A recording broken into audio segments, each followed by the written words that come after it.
Hello guys, welcome again my channel GS by AP sir.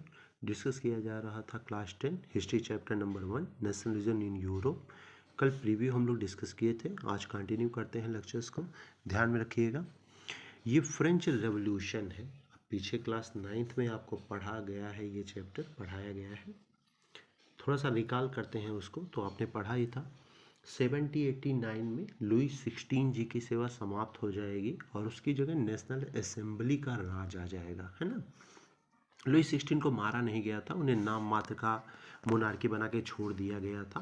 कुछ लोग इसी को मोनार्कियल कॉन्स्टिट्यूशन भी कहते हैं। मोनार्कियल कॉन्स्टिट्यूशन क्या होता है? नाम मात्र का राजा है, लेकिन पूरी कंट्री लीड हो रही है, गवर्न की जा रही है कॉन्स्टिट्यूशन के रूल और रेगुलेशन के अकॉर्डिंग, है ना।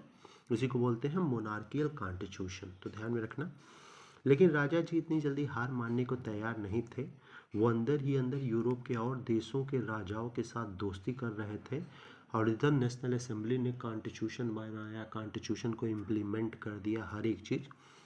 यूनिवर्सल एडल्ट फ्रेंचाइजी लाया कि सब वोट डालने का अधिकार मिले। अगर नेशनल असेंबली ने कहीं माइनस किया ना, तो केवल एक पॉइंट पे कर दिया। वो ये किया कि महिलाओं को वोट डालने का अधिकार नहीं दिया और निचले तबकों को वोट डालने का अधिकार नहीं दिया। आपको पता ही है फ्रांस में जो वहाँ की पॉपुलेशन वो 3 पार्ट में डिवाइड था। ऊपर आपका क्लर्जी, फिर नोबिलिटी और तीसरा थर्ड स्टेट भी 2 पार्ट में टूट गया था। पढ़े लिखे लोग अलग और जो पढ़े लिखे नहीं है, गरीब हैं, वो अलग। तो वोट डालने का अधिकार तो सबको दिया, लेकिन निचले तबके के लोगों को नहीं दिया वोट डालने का अधिकार, और महिलाओं को वोट डालने का अधिकार नहीं दिया। तो महिला थोड़ी नाराज़ थी इस बात को लेके, निचले तबके वाले भी नाराज़ थे। इधर क्या हुआ, राजा ने साठगांठ किया अपने राजाओं के साथ और एक आर्मी बनाई अच्छी खासी, और कभी कहा जाता है वार करने के लिए उन्होंने नेशनल असेंबली पे अटैक कर दिया। नेशनल असेंबली के इन्हीं कामों की वजह से कहीं ना कहीं महिलाएं नाराज़ थी, निचले तबके के लोग थे, तो उन्होंने जैकोबियन क्लब बनाया था। ये सब क्लास 9th का है, तो जल्दी जल्दी निकाल कर रहा हूँ क्योंकि उसको पढ़ाने का समय नहीं है अभी। तो उसको एक लीडर मिल गया, रॉब्सपियर, ध्यान में होगा। जब यहाँ नेशनल असेंबली ने राजा को हराया फिर से दोबारा, और जब वापस आने लगी अपनी कंट्री में, तो रॉब्सपियर यहाँ महिलाओं और जैकोबियन क्लब को लेके खड़ा था। भाई कि ऐसी ऐसी बात है, आप सुधार नहीं किए, आपको पद पे रहने का अधिकार नहीं, ये वो। नेशनल असेंबली ने कहा ठीक है, इलेक्शन कंडक्ट कराया जाएगा, जो जीतेगा उसी की सरकार रहेगी, क्योंकि अपने लोगों से वार करना तो अच्छी बात थी नहीं। रॉब्सपियर जीत गया और कन्वेंशन नाम से सरकार बनाएगा, अपने ध्यान में होगा। लेकिन रॉब्सपियर बड़ा डिटेक्टर था, है ना, बहुत क्रूअल था।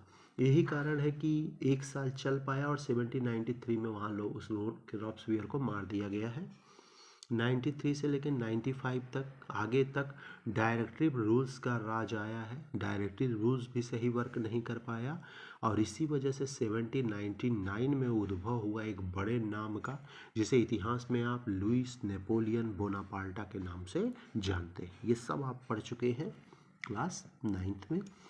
आज उसके आगे डिस्कस करेंगे, यानी एक तरह से नेपोलियन बोनापार्टा के आगे, लेकिन थोड़ा सा रिकॉल पीछे का है, वो देख लेते हैं क्या कि मोनार्की जब ख़त्म हुई 1789 में, तो जो नेशनलिस्ट थे, यानी जो नेशनल असेंबली थी, उन्होंने किस प्रकार से सुधार करने की कोशिश की फ्रांस में, वो ज़रूर देखेंगे यहाँ पे।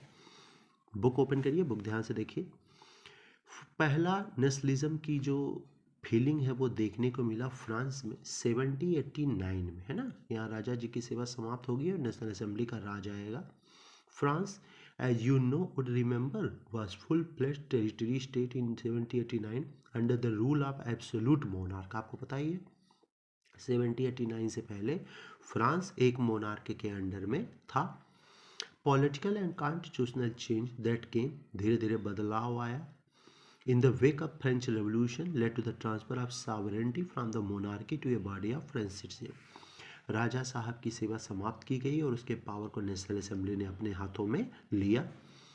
Revolution proclaimed that it was the people who would henceforth constitute the nation and shape its destiny। अब सबका एक ही लक्ष्य था, राष्ट्र का निर्माण करना और राष्ट्र की डेस्टिनी को क्या वापस लाना। डेस्टिनी मतलब पहचान, थोड़ा रिस्पेक्ट वापस लाना। वेरी बिगनिंग फ्रेंच रेवोल्यूशनरीज, घबराना मत। जो आपकी नेशनल असेंबली है ना, उसे कहीं ना कहीं फ्रेंच रेवोल्यूशनरी के नाम से भी जाना जाता है, तो घबराइएगा मत कि ये कौन सा नया टर्म आ गया। वही नेशनल असेंबली को ही फ्रेंच रेवोल्यूशनरी कहते हैं। इसने तमाम मेजर, तमाम प्रकार के चीज़ें लाई जिससे लोगों में एक कलेक्टिव आइडेंटिटी डेवलप हो सके, एक नेशनलिज्म की फीलिंग डेवलप हो सके। उन्होंने क्या क्या सुधार फ्रांस में किया? बाबू ये क्वेश्चन बनता है आपके बोर्ड में। What is the amendment to develop collective identity in France by the National Assembly by the French revolutionary? तो देख लो क्या क्या उन्होंने सुधार किया, पॉइंट वाइज याद रखना। सबसे पहले अब फादरलैंड को ला पैत्री बोला जाता था और यहाँ के सिटीजन को क्या, लीज सिटोयन, यानी उनमें कॉमन आइडेंटिटी लाने की कोशिश की गई। दूसरा, इक्वल राइट, कॉन्स्टिट्यूशन में सभी को बराबरी का अधिकार दिया गया, यानी किसी को प्रिविलेज यानी